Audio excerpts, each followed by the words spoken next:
हर थाना को कम से कम महीने में 1-2 ऐसे मामले चिन्हित करने पड़ेंगे, पता लगाने पड़ेंगे अपराधियों की संपत्ति को और उसको त्वरित रूप से सप्ताह भर 10 दिन के अंदर में उसको अटैच करने का पावर पुलिस को है। अपराधियों पर चतुर्दिक दिशा से प्रयास किया जाएगा।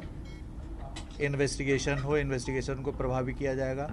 स्पीडी ट्रायल में धार लाने की कोशिश की जाएगी, क्योंकि स्पीडी ट्रायल पूर्व में भी सुशासन को बुलंद करने में, स्थापित करने में एक प्रबल भूमिका निभाई है और इसका एक बड़ा संकेत जाता है अपराधियों में। स्पीडी ट्रायल को काफ़ी सख्ती से लागू किया जाएगा। जो भी वेल डिटेक्टेड केसेस हैं, अच्छे ढंग से उद्वेदित केसेस हैं जिसमें साक्ष्य की प्रचुरता है, उन कांडों को चिन्हित कर उसको स्पीडी ट्रायल के तहत लिया जाएगा। जो भी गंभीर कांड हैं जिससे लॉ एंड ऑर्डर प्रभावित होता है।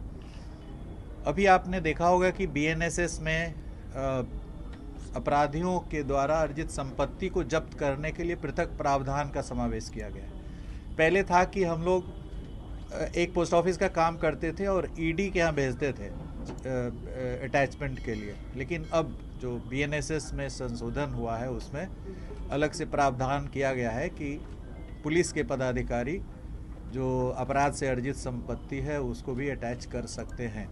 तो इस प्रावधान को हम लोग सख्ती से लागू करेंगे, थाना स्तर पे लागू करेंगे और हर थाना को कम से कम महीने में 1-2 ऐसे मामले चिन्हित करने पड़ेंगे, पता लगाने पड़ेंगे अपराधियों की संपत्ति को और उसको त्वरित रूप से सप्ताह भर 10 दिन के अंदर में उसको अटैच करने का पावर पुलिस को है।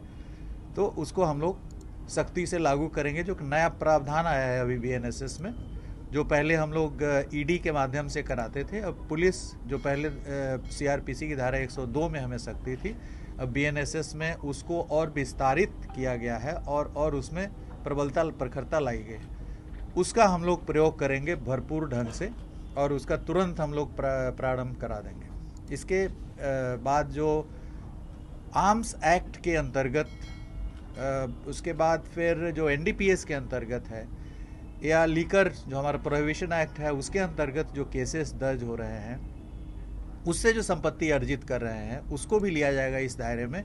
और बड़ा आसान है उसको पता करना कि हमारे जितने चार्जशीटेड लोग हैं, जो चाहे प्रोहिबिशन एक्ट में हो, एनडीपीएस एक्ट में हो, उनकी संपत्ति का पता किया जाएगा। संपत्ति को पता करने के भी तौर तरीके बहुत सारे, अब सिर्फ इंटेलिजेंस पे नहीं लेकिन बहुत सारा डेटाबेस है, उससे हम लोग पता कर सकते हैं। और इन सभी चीज़ों को सिर्फ अनुसंधान करना ही हमारा काम नहीं होगा, बल्कि अपराधियों के द्वारा अर्जित संपत्ति पर कड़ा प्रहार करना पड़ेगा।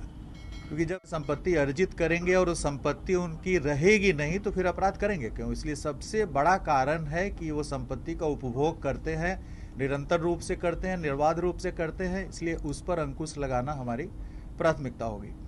अनुसंधान का जो लिमिट है, टाइम लिमिट है, उसके अंतर्गत हम लोग पूरा प्रयास करेंगे। जितने हमारे पर्यवेक्षी पदाधिकारी हैं अनुसंधान की समीक्षा करेंगे और केसेस के डिस्पोजल पे बल रहेगा। जो लॉ एंड ऑर्डर से संबंधित केसेस हैं उसमें जो भी गिरफ्तारियां वांछित है उसको एक अभियान चलाकर युद्ध स्तर पर उनकी गिरफ्तारियां होंगी।